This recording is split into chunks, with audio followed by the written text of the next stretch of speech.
السلام علیکم، آپ دیکھ رہے ہیں ایکسکلوسیو ویوز اور میں ہوں سہیل اقبال بھٹی۔ ناظرین، آج بڑی پیش رفت ہوئی جہاں پر سپریم کورٹ آف پاکستان نے بانی پی ٹی آئی عمران خان کو بالآخر ہسپتال منتقل کرنے کا حکم دے دیا ہے۔ حکمران جماعت کے لیے یہ فیصلہ کیسا ہے اور سپریم کورٹ کے اس فیصلے کے اندر جو 3 ہدایات دی گئی ہیں، اگر ان پر عمل ہو جاتا ہے تو پاکستان تحریک انصاف کے لیے آنے والے دنوں میں جو مشکلات ہیں، جس مجنزار میں پاکستان تحریک انصاف پھنسی ہوئی ہے، کیا اس سے نکلنے میں کامیابی ہو سکے گی، اور اس کے ساتھ ساتھ حکومت اس فیصلے کو کس نگاہ سے دیکھ رہی ہے، اس پر بھی آج کے پروگرام میں بات کریں گے۔ اور اس کے ساتھ آپ کو بتائیں گے کہ پاکستان میں سمندر کنارے گیس کی دریافت ہوئی ہے۔ یہ ایک ایسا جراسک دور کا ایک لوور انڈس ایک فارمیشن ہے جس کو ایک آنے والے دنوں میں تیل و گیس کی پیداوار کو بڑھانے کے لیے ایک بڑی پیش رفت قرار دیا گیا ہے۔ پاکستان کے سمندر کے کنارے اور سمندر میں تیل و گیس کے ذخائر تو موجود ہیں، لیکن ان کو نکالنے کے لیے کیا کیا پیش رفت ہو رہی ہیں، اس پر بھی آج کے پروگرام میں بات کریں گے۔ اور اس کے ساتھ آپ کو بتائیں گے ناظرین کہ پاکستان کی آئل ریفائنریاں جس سے پہلے خام تیل امپورٹ کرتی تھیں، او ایم سیز پیٹرولیم مصنوعات امپورٹ کرتی تھیں، قیمتی زر مبادلہ خرچ ہوتا تھا، لیکن اب گزشتہ مالی سال کے دوران پاکستان کی ریفائنریوں نے $1 ارب کی پیٹرولیم مصنوعات ایکسپورٹ کی ہیں۔ یہ کیسے ممکن ہوا، اس پر بھی آج کے پروگرام میں بات کریں گے۔ اور اس کے ساتھ آپ کو بتائیں گے ناظرین کہ مہنگی درآمدی گیس قومی خزانے پر بھی بوجھ ہے اور عام صارفین پر بھی، اور اب مہنگی درآمدی گیس کی وجہ سے جو بجلی کے نرخوں میں اضافہ ہونے جا رہا ہے، اور بجلی کی جو ماہانہ فیول ایڈجسٹمنٹ تھی، ماہانہ فیول لاگت ہے، وہ کتنی بڑھ گئی ہے، اس پر بھی آج کے پروگرام میں بات کریں گے۔ تو ان ٹاپکس پر بات کرنے کے لیے میرے ساتھ موجود ہوں گے سید خالد مصطفیٰ صاحب۔ خالد صاحب، آپ کا بہت شکریہ۔ خالد صاحب، پہلے تو میں آپ سے جاننا چاہوں گا کہ پیٹرولیم مصنوعات کی امپورٹ ایک ہمارے لیے ہمیشہ پریشانی کا باعث ہے، چونکہ ہمارا قیمتی زر مبادلہ خرچ ہوتا ہے، جس سے ہمیں مختلف ملکوں سے، دوست ممالک سے کہیں پہ ہم ان سے لون لے کے اپنے خزانے کو بہتر کرنے کی کوشش کرتے ہیں، اور ہماری کوششیں ہوتی ہیں، خواہش ہوتی ہے کہ پاکستان کی اوور آل ایکسپورٹ بڑھیں۔ اس کے اندر خاطر خواہ تو ہمیں کامیابی نہیں ہو پا رہی، بہت سلو ہماری رفتار ہے اوور آل اینول بیسس پہ، لیکن پہلی مرتبہ پاکستان کی ریفائنریاں $1 ارب کی کون سی پروڈکٹ ایکسپورٹ کرنے میں کامیاب ہوئی ہیں؟ بھٹی صاحب، بہت بہت شکریہ۔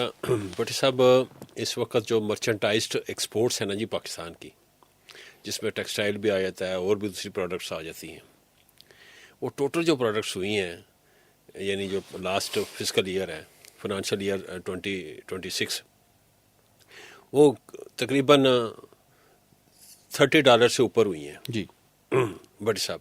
اس میں پاکستان ریفائنریز جتنی بھی ہیں جی بھٹی صاحب، انہوں نے کمال کر دیا ہے۔ وہ تقریباً جو ٹوٹل مرچنٹائزڈ ہماری ایکسپورٹس ہیں، وہ تقریباً $30.139 بلین رہی ہیں، جو فسکل ایئر گیا ہے ابھی، فنانشل ایئر 2026۔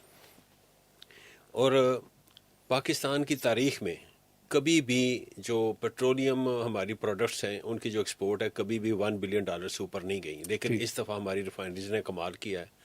اور بھٹی صاحب، اس دفعہ ہماری جو ریفائنریز ہیں، انہوں نے تقریباً جو پارکو ہے بھٹی صاحب، انہوں نے سب سے زیادہ ایکسپورٹس کی ہے، کیونکہ وہ 100% کیپیسٹی پہ چلتی رہی ہے آل دا ٹائم، تو اس کی وجہ سے جو کروڈ آئل کو بہت ٹائملی مینیج کیا گیا، شارٹیج نہیں ہوئی، بالکل بھٹی صاحب، اب بند ہونے کے باوجود بالکل۔ تو انہوں نے جو ایکسپورٹ کی ہے نا بھٹی صاحب، وہ $277 ملین کی۔ اس کے بعد بھٹی صاحب سن انرجی کو پی کے لمیٹڈ کا نام آتا ہے، انہوں نے $258 ملین کی ایکسپورٹ کی ہے بھٹی صاحب۔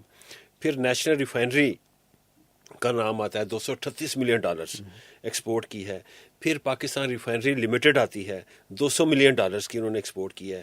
اور پھر اٹک ریفائنری لمیٹڈ $73 ملین کی۔ تو سب کا اگر ملا لیا جائے تو یہ 1.046 بلین یعنی کہ ارب ڈالرز کی انہوں نے ایکسپورٹس کی ہے بٹ صاحب، جو کہ ٹوٹل جو مرچنٹائزڈ ایکسپورٹ ہے ہمارا، وہ $30 بلین کے اوپر ہوا ہے، تو اس کا یہ 3.5% یہ بنتا ہے۔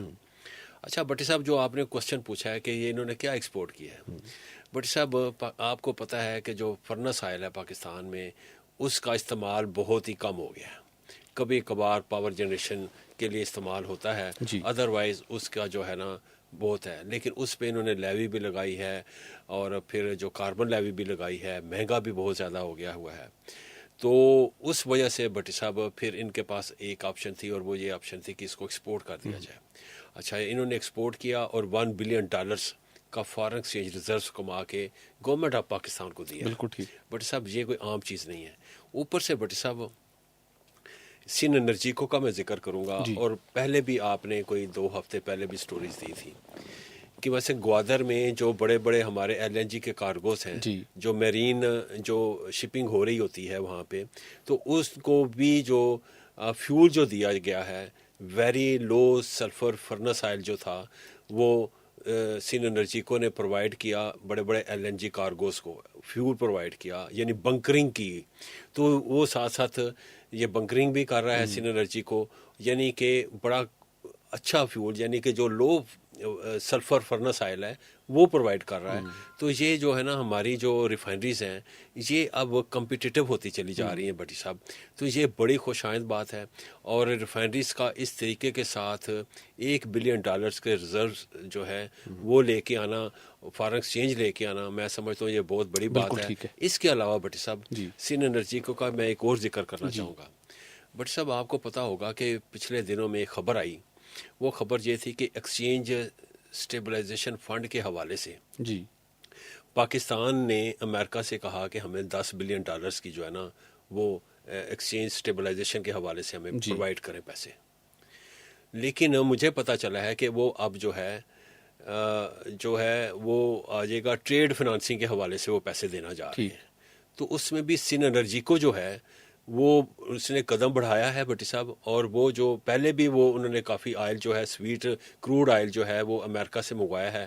اب وہ اس جو ٹریڈ فنانسنگ جو ہے اس کی فیسلٹیز کے حوالے سے اگر پاکستان کو ایکسٹینڈ ہو جاتی ہے تو اس فیسلٹی کے حوالے سے وہ جو ہے اپنا رول پلے کرے گی آنے والے دنوں. تو میں سمجھتا ہوں بھٹی صاحب آنے والے دنوں میں ریفائنریز جو ہیں اپ گریڈ ہو جائیں گی 6 سالوں کے اندر اندر. تو آپ کہیں کہ یہ جو ایکسپورٹ ہم نے $1 بلین کی ہے تو یہ $2 سے $3 بلین جو ہے نا ایزیلی پر ایئر ہو جائیں گی. تو اس سے پاکستان کو بہت زیادہ استحکام ملے گا بھٹی صاحب، اکنامیکلی استحکام ملے گا. بالکل ٹھیک. معاشی طور پر اس سے ڈیفینیٹلی بہت استحکام ملے گا. لیکن خالد صاحب ہمارے معاشی استحکام کے اندر مہنگی توانائی سب سے بڑی رکاوٹ ہے، سب سے بڑا چیلنج ہے. بالکل. اور اسی سلسلے کے اندر ہمیں مسلسل انحصار کرنا پڑتا ہے درآمدی گیس پر، چونکہ ہم نے اپنی انڈیجنس گیس کی پروڈکشن کو بڑھانے کے لیے بڑی رکاوٹیں کھڑی کی. ابھی بھی وہ رکاوٹیں موجود ہیں جس کے نتیجے میں ہماری پروڈکشن متاثر ہوتی ہے. لیکن اس کے باوجود ہماری کمپنیاں کوشش کر رہی ہیں، پاکستانی پرائیویٹ سیکٹر کی کمپنیاں، گورنمنٹ سائڈ کی کمپنیز. لیکن ہمیں ریسنٹلی مہنگی درآمدی گیس درآمد کرنی پڑی، وہ پاور سیکٹر نے استعمال کی. گھریلو صارفین بھی اس کا بوجھ اٹھا رہے ہیں، جہاں پہ ان کو $7,200 پر MMBTU تک اس کا خمیازہ بھگتنا پڑا. اب پاور سیکٹر نے جو گیس استعمال کی اس کی ماہانہ فیول ایڈجسٹمنٹ کی مد میں اب وہ وقت آ گیا کہ صارفین کی جیبوں سے مزید مہنگی توانائی کا مد میں جو بجلی بنی وہ پیسہ وصول کیا جائے. تو ذرا ہمیں بتائیے کہ درآمدی گیس کے اوپر کتنی مہنگی بجلی پیدا ہوئی پچھلے 2-3 ماہ میں، اس سے پہلے کس قیمت پر پیدا ہوتی تھی، اور اوور آل ماہانہ فیول ایڈجسٹمنٹ کا کیا امپیکٹ آنے جا رہا ہے؟ بٹ سب پہلے جو LNG کی بیسس پہ جو ہم الیکٹریسٹی جنریٹ کرتے تھے اس کا جو 1 یونٹ الیکٹریسٹی کاسٹ آتی تھی وہ $22 آتی تھی. جی. بٹ سب جب ہم ابنائے ہرمز کی وجہ سے جب بندش آئی اور جب فورس میجور ڈکلیئر ہوا قطر انرجی نے کیا، تو پھر ہمارے پاس کوئی آپشن نہیں تھی سوائے اس کے کہ ہم جو ہے سپاٹ LNG کارگوز جو ہے نا وہ منگوائے، اور پھر بڈز ہوتی تھیں، جو بھی کمپیٹیٹو بڈ آتی تھی اس کی بنیاد پہ ہم منگواتے رہے. لیکن وہ جو تھی دن بدن ہر گزرتے ہوئے دن کے ساتھ وہ جو سپاٹ کارگوز تھا اس کی قیمت بڑھتی چلی گئی. اور پھر جون میں جو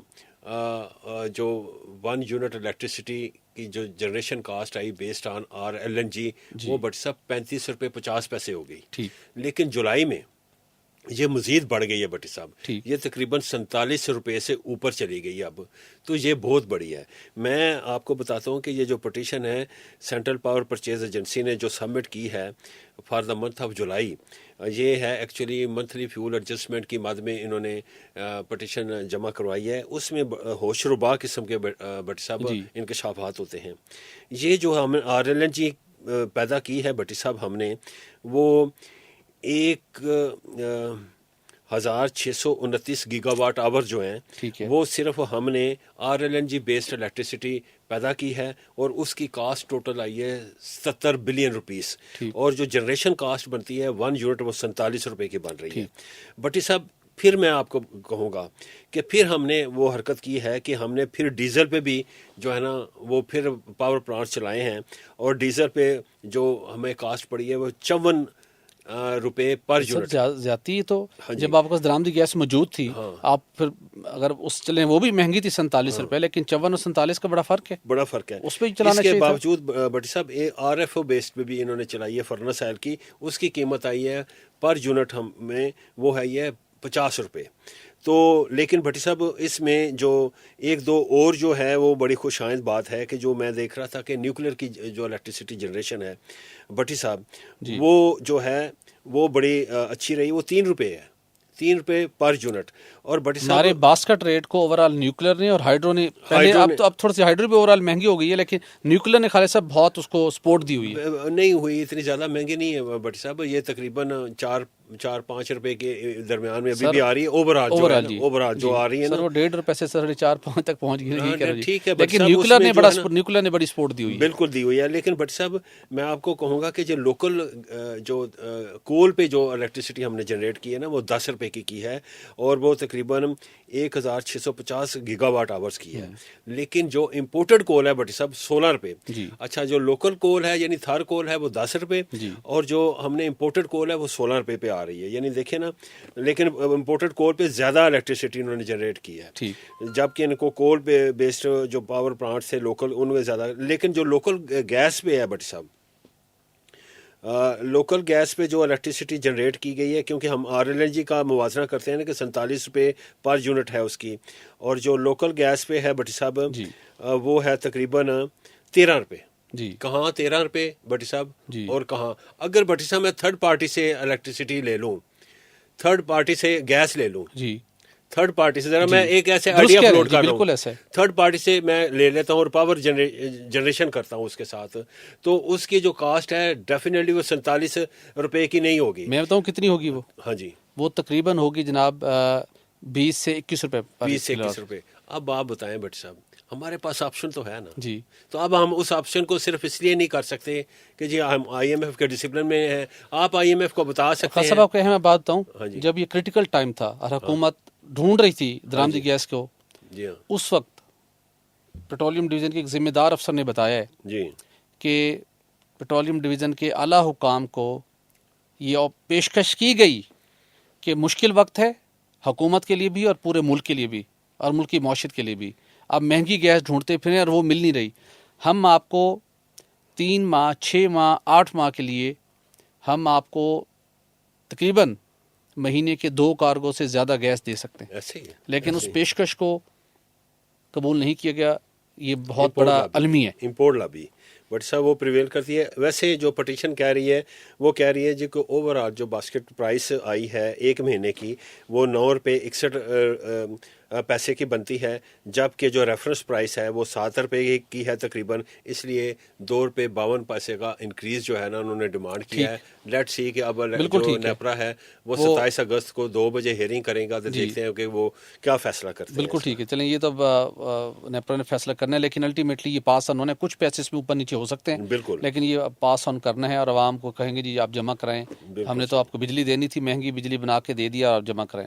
خالد صاحب آگے بڑھتے ہیں اور پیٹرولیم ڈیلرز کے حوالے سے آپ کو پتہ ہوگا کہ انہوں نے ہڑتال کی دھمکی دی اور پھر جب پوری قوم جشن آزادی منا رہی تھی تو ہماری اقتصادی کمیٹی کے ارکان اس وقت اس پریشانی سے بچنے کے لیے کہ ہڑتال نہ ہو جائے انہوں نے چھٹی کے دن جشن آزادی کی ایونٹس کی تقریبات بھی اس دن جاری تھیں. اس کے باوجود وہ بیٹھے سر جوڑ کے اور انہوں نے ایک فیصلہ کیا کہ پیٹرولیم ڈیلرز کے مارجن میں ہم نے اضافہ کر دیا. جی یہ اضافہ اور پریس ریلیز بھی جاری ہو گئی لیکن پریس ریلیز میں بتایا نہیں گیا کہ کتنا اضافہ کیا گیا. ٹھیک ہے اس میں نہیں بتایا گیا. جی اچھا نہیں بتایا گیا. اچھا OMCs کا تو سمجھ آتا ہے آپ اس لیے نہیں بتاتے کہ ان کی شیئر پرائز کے اوپر امپیکٹ آتا ہے. ڈیلرز تو کہیں رجسٹرڈ نہیں ہے جی اسٹاک لسٹ نہیں ان کی ہوئی. اینی ہو تو ہم نے بھی جاننے کی کوشش کی کہ یہ تو کچھ عرصہ پہلے بھی یہ اضافہ پروو ہوا تھا تو دوبارہ وہاں جانے کی کیوں نوبت پیش آئی. تو پتہ چلا کہ اس کمیٹی کی میٹنگ کے اندر وہ اضافہ جو جس کی بات کی گئی ہے وہ پہلے ہی منظور ہوا ہے اور اس کے اندر کوئی تبدیلی نہیں تھی. اچھا لیکن ایک بڑے فیصلے کے اندر ای سی نے اپنے فیصلے کے اندر ایک بڑی تبدیلی کی ہے. اچھا وہ تبدیلی یہ تھی جس کی وجہ سے وہ مارجن میں اضافہ امپلیمنٹ نہیں ہو پا رہا تھا, صحیح. جس کے لیے ایک شرط تھی کہ یہ اضافہ اس وقت ڈیلرز کو ملے گا جب وہ اے ٹی ایس لگائیں گے. صحیح. اب اے ٹی ایس کیا ہے؟ اے ٹی ایس ہے آفٹر ٹینک سیلز ایک سسٹم ہے. اچھا یہ ایک آٹومیشن ہو جاتی ہے, ڈیجیٹل سسٹم ہے, اس میں کتنے لیٹر پیٹرول موجود ہے, کتنے لیٹر ڈیزل موجود ہے, ریئل ٹائم اوگرا کو بھی پتہ ہوگا, پیٹرولیم ڈویژن کو بھی پتہ ہوگا, او ایم سی کو پتہ ہوگا, پورے ملک کا ایک ڈیٹا آپ کا ڈیجیٹلائز ہو جائے گا. ٹھیک ہے. اور اس کے اندر مینوپولیشن بھی نہیں ہو سکے گی. صحیح. اب اس کے اوپر 15 سے 20 لاکھ روپے خرچ آتا ہے. صحیح. تو ڈیلرز نے کہا کہ ہم یہ کیوں لگائیں, یہ product O M C provide کرتی ہیں, مارجن اس کے اوپر ہم سے او ایم سی لیتی ہیں, تو او ایم سی کی ذمہ داری ہے کہ اس کو انسٹال کریں. وہ اس پر ڈٹے ہوئے تھے. صحیح. جبکہ مارجن میں جو اضافہ ہوتا اس وقت ملنا تھا جب اس کنڈیشن کو امپلیمنٹ کیا جائے. صحیح. اب الٹیمیٹلی مذاکرات ہوئے اور یہ طے ہوا کہ چلیں ٹھیک ہے, ہم آپ سے یہ کنڈیشن ہٹا دیتے ہیں. اچھا. ٹھیک ہے, جو اے ٹی ایس کی کنڈیشن ہے یہ آپ سے ہٹا لیتے ہیں, اور اب یہ اے ٹی ایس کی کنڈیشن اپلائی ہوگی او ایم سیز پہ. صحیح. او ایم سیز کو پابند کر دیا گیا ہے کہ وہ یہ سسٹم انسٹال کریں گی اور اس کی لاگت بھی اب او ایم سیز برداشت کریں گے. یعنی ڈیجیٹائزیشن کا جو ریفائنری یا پورٹ سے وہ جو بھی پروڈکٹس لے کے آئیں گے پیٹرول پمپ تک, تمام راستے کو وہ ڈیجیٹائز کریں گے. نہیں وہ نہیں. ابھی یہ جو فیصلہ تھا نا, یہ لنک تھا جو پیٹرول پمپ کے اوپر وہاں سٹوری ٹینک بنے ہوتے ہیں. ہاں, اس کے اندر کتنا پیٹرول موجود ہے, کتنا ڈیزل موجود ہے, حکومت کو نہیں پتا, اوگرا کو نہیں پتا. اور وہاں پہ وہ خود بھی کیسے میئر کرتے تھے, ایک اسٹیل کا ایک گیج ہوتی ہے, ایک راڈ, وہ ڈالتے ہیں, اچھا جی اتنے لیٹر ہے. صحیح. ان کے پاس بھی کوئی ڈیجیٹلائز سسٹم نہیں تھا. ٹھیک ہے. اب کیا ہے, اس کو اس پیٹرول پمپ کے اوپر موجود storage tank, under ground storage tank کے اندر کتنا پروڈکٹ موجود ہے, اس کے لیے یہ سسٹم لگنا تھا اے ٹی ایس. ٹھیک ہے. ٹھیک ہے جی. تو وہ اب اور وہ سارا جو ہے نا کے کھاتے میں جی وہاں پہ کتنی سیل ہو رہی ہے وہ بھی آپ کو پتہ چلے گی, کتنا موجود ہے وہ بھی. تو یہ طے ہو گیا, فیصلے میں موڈیفیکیشن کر دی گئی ہے. اب ڈیلرز بھی خوش ہیں کہ ان کا مارجن اپلائی ہو جائے گا. کاسٹ آف ڈوئنگ بزنس بڑی ہے ڈیفینیٹلی, ایک فارمولا بنا ہوا تھا پائڈ رپورٹ کے مطابق. تو یہ ایک بڑا ڈیسیژن کر کے اب یہ ذمہ داری او ایم سیز کو دی گئی ہے. پورے ملک کے آپ کے پیٹرول پمپ اب گریجولی ڈیجیٹلائز ہونے جا رہے ہیں. حکومت کو پتہ ہوگا کہ میرے ملک میں اب کتنی سٹوریج موجود ہے.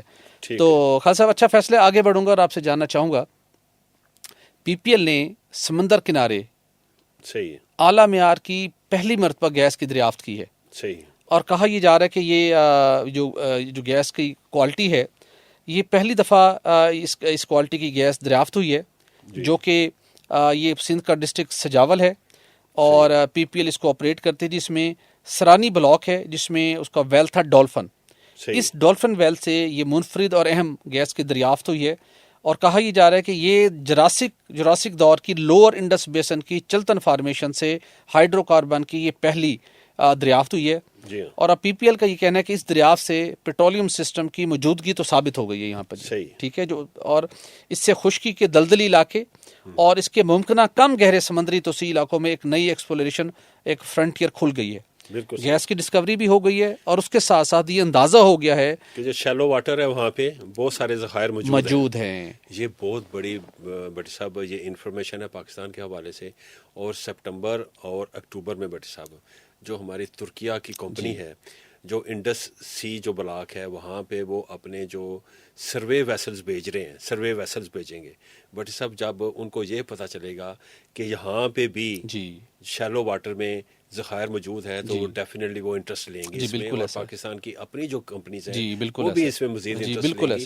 اور میں سمجھتا ہوں بٹی صاحب گو کہ جو ابھی جو گیس وہاں سے دریافت ہوئے ہے 0.942 MMCF پر ڈے, یہ اتنی زیادہ مقدار تو نہیں ہے, لیکن جو انڈیکیشن آیا ہے وہ بہت زبردست آیا ہے کہ یہاں پہ جو شیلو واٹر میں بہت زیادہ بہتات میں جو پیٹرولیم پروڈکٹس کے جو ریزروز موجود ہیں, میں سمجھتا ہوں کہ یہ بڑی خوش آئند بات. بالکل صحیح ہے, یہ خوش آئند بات ہے, جس سے آنے والے دنوں میں ہمیں اپنے درآمدی گیس کے اوپر انحصار کو کم کرنے میں مدد ملے گی, قیمتی زر مبادلہ کی بچت ہوگی, ایکسپلوریشن کی ایکٹیویٹیز بڑھیں گی. لیکن بات وہی ہے, حکومت کو ای این پی سیکٹر کے راستے میں حائل رکاوٹوں کو دور کرنے کی ضرورت ہے. آگے بڑھتے ہیں ناظرین, اور بات کریں گے خالد صاحب, آج ایک بڑی پیش رفت ہوئی.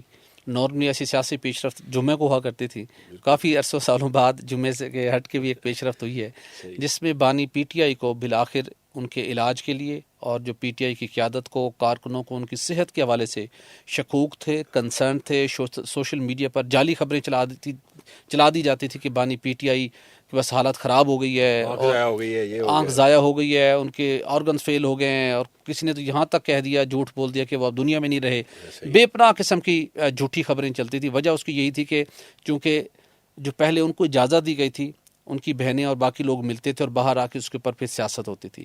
48 مرتبہ علیمہ خان صاحبہ ملی لیکن حالات خراب ہوئے. الٹیمیٹلی ان کی ملاقاتوں پر پابندی عائد کر دی گئی. اب گرچہ کے جیل حکام اپنے مینول کے مطابق ان کا علاج معالجہ کرا رہے ہیں، پیمز ہاسپٹل میں ان کا علاج ہوا، لیکن کہا یہ جا رہا تھا کہ ان کو ایک اچھے ہاسپٹل میں ایکسٹینسو ٹریٹمنٹ کی ضرورت ہے. معاملہ سپریم کورٹ میں گیا. راج سپریم کورٹ نے ان کو بانی پی ٹی عمران خان کو الشفا انٹرنیشنل ہاسپٹل میں منتقل کرنے کا باضابطہ حکم دے دیے. پی ٹی آئی جس کو ان تک رسائی نہیں تھی، ملاقات نہیں کر پا رہے تھے، صحت کے حوالے سے ایگزیکٹ ان کو معلومات نہیں مل رہی تھی، میرے خیال میں یہ ان کے شکوک بھی ختم ہوں گے اور یہ ان کی بڑی کامیابی ہے. لیکن اب جو نوٹ کرنے کی ضرورت ہے کہ یہاں پہ 3 پوائنٹس ایسے ہیں جہاں پی ٹی آئی کے لیے مزید آنے والے دنوں میں جو کامیابیوں کا باعث بن سکتے ہیں. اپنی مشکلات کو کم کرنے کے لیے اندر وہ 3 کنڈیشنز معاون ثابت ہو سکتی ہیں. اور اس کے ساتھ ساتھ ان کی مشکلات بڑھ بھی سکتی ہیں. یہ بڑا ٹرننگ پوائنٹ ہے. اب دیکھتے ہیں کہ انہوں نے بیہیو کیسا کرنا ہوگا. آج میں احوال پڑھ رہا تھا اس سماعت کا، 3 پوائنٹس ہیں جس کے اوپر سپریم کورٹ نے جی بڑا فوکس کیا، جو ڈائریکشن دی ہے. ایک تو یہ کہ انہوں نے کہا جی کہ عمران خان کے لیے میڈیکل بورڈ تشکیل دیا جائے. Very good. دوسرا جو کہا ان کا جی ان کو سخت سیکورٹی میں ہسپتال منتقل کیا جائے. اچھی بات ہے کہ تاکہ کوئی نہ ہو. اور تیسرے جو امپورٹنٹ ہے، ہسپتال کے باہر امن و امان کی صورتحال کو یقینی بنانا ہے، اور جن کو ملنے کی اجازت دی گئی ہے وہ ڈاکٹر نورین صاحبہ ہوں یا ڈاکٹر عاصم صاحب ہوں، انہوں نے باہر آ کر میڈیا سے گفتگو نہیں کرنی، وہاں پر سیاست نہیں کرنی. اگر یہ چیزیں کرتی ہیں تو اگین پھر یہ صورتحال پھر ختم ہو جائے گی. تو میرے خیال میں اس حد تک پی ٹی آئی کو ان مشکل حالات کے اندر، جب وہ 27 ستمبر کو لانگ مارچ کی کال دے چکے ہیں، تو یہ ایک بڑی پیش رفت ہے. لیکن اس کے اندر جسٹس نعیم اختر افغان ہوں اور اس کے ساتھ ساتھ جسٹس شاہد وحید، انہوں نے بڑا فوکس کیا، بڑے ان کے پرٹیننٹ ان کے آرگومنٹ سے، اور اگین اینڈ اگین اس بات پر زور دیتے رہے کہ ان کی صحت کے حوالے سے، ان کی رپورٹس کے حوالے سے. اور ایک جگہ کے اوپر انہوں نے ایڈوکیٹ جنرل کو، اس کے بعد ایڈیشنل اٹارنی جنرل کو کافی ٹف ٹائم دیا. وہ کہتے رہے کہ سیاست آپ نے اس کے اوپر نہیں کرنی، آپ نے قانون کو فالو کرنا ہے. ٹھیک ہے جی. یہ 3 کنڈیشنز اوپر ان کنڈیشنز کے اوپر ان کو اب یہ ڈائریکشن دے دی گئی. یہ وہ 3 ڈائریکشنز ہیں جس کے اوپر اگر پی ٹی آئی عمل درآمد کرتی ہے، اور بانی پی ٹی آئی کا جب یہ ملیں گے اور جو لوگ ان سے ملاقات کے بعد کوئی براہ راست دوبارہ پارٹی کو ایسا پیغام نہیں دیتے کہ جناب جائیں سڑکیں بند کر دیں، ڈی چوک پہنچ جائیں، توڑ پھوڑ کر دیں، سر پہ پھر کفن باندھ لیں، جلاؤ گھراؤ کر دیں، اگر وہ اس روش کو ترک کر دیتے ہیں تو ان کے لیے راستے آسان ہونا شروع ہو جائیں گے مزید بھی. اور سب سے بڑھ کر بات، ہم جو کہتے تھے کہ پاکستان تحریک انصاف کے لیے بہتری کا سفر، ریلیف کا سفر کہاں سے شروع ہونا ہے؟ کورٹ سے، اور الٹیمیٹلی کورٹ سے ہوا. اور سب سے اچھی بات خالد صاحب جو کہ پولیٹیکل ہارمونی کریٹ کر سکتی ہے، حکومت نے، رانا ثناء اللہ صاحب نے بھی اس چیز کو ویلکم کیا ہے. بٹ صاحب میں اس جسچر کو بڑا اچھا سمجھتا ہوں. پاکستان کے یہ سپریم انٹرسٹ میں ہے، وہ ایک پاپولر ایک لیڈر ہیں، اور اگر ان کو ہاسپٹلائز کیا جاتا ہے سپریم کورٹ کے آرڈرز کے مطابق، تو وہیں پہ سپریم کورٹ کا جو وہ آرڈر ہے کہ جو شفا ہاسپٹل ہے اس کے باہر کسی قسم کی گیدرنگ نہیں ہونی چاہیے، کوئی پروٹیسٹ وغیرہ نہیں ہونا چاہیے، کوئی جلسہ نہیں ہونا چاہیے وہاں پہ، کوئی جلوس نہیں ہونا چاہیے وہاں پہ. تو اس پہ اب جو گیند ہے نا وہ پی ٹی آئی کے کورٹ میں ہے. اب وہ کیسے وہ کھیلتے ہیں، وہ اب ڈپینڈ کرتا ہے پی ٹی آئی پہ اب کہ وہ جو فردر جو کانفیڈنس بلڈنگ میئرز ہیں نا، اب ان کے رسپانس پہ ڈپینڈ کرتا ہے. بلکہ وہ لوگ جو اس وقت ملک سے باہر ہیں لیکن وہ بیٹھے بٹھائے وہاں پہ ڈالرز تو کما رہے ہیں at the cost of the P T I, اور at the cost of the P T I leadership جو ہارڈ شپس ہیں اس کی کاسٹ پہ وہ پیسے بنا رہے ہیں. اور وہ جو پراپوگنڈا کرتے ہیں بٹی صاحب، اور وہ جس طریقے سے نیریٹو بلڈ کرتے ہیں اور انڈیا کے نیریٹو کو جوائن کر لیتے ہیں، اور پاکستان پی ٹی آئی کو اپنے آپ ان سے بچانا ہوگا، ان سے بچانا ہوگا. اور جو پولیٹیکل لیڈرشپ ہے اور ان کی جو بہنیں ہیں ان کو بھی ابنڈن کرنا ہوگا، جو باہر جو لوگ بیٹھ کے بالکل ٹھیک ہے پراپیگنڈا کرتے ہیں. بالکل بڑی اہم آپ کی خالص تجویز ہے. آپ دیکھنا ہوگا کہ آپ کس طرح سیاسی ہم آہنگی کا جو موقع ملا ہے پی ٹی آئی کو، بالخصوص ان کی سارا اس کا انحصار دار و مدار ان کی بہنوں پر ہے کہ وہ اس اپارچونٹی کو کیسے اپنے لیے پولیٹیکلی کیش کرواتی ہیں. پاکستان میں سیاسی انتشار کو ختم کرنے کا باعث بنتی ہیں یا اس کو بڑھاتی ہیں اور بانی پی ٹی آئی کی مشکلات میں مزید اضافہ کرتی ہیں، ان پہ ڈیپینڈ کرتا ہے۔ ناظرین آج کے لیے اتنا ہی، ہم اجازت دیجیے، ہمارے چینل کو لائک اور سبسکرائب کرنا مت بھولیے گا۔ اللہ حافظ۔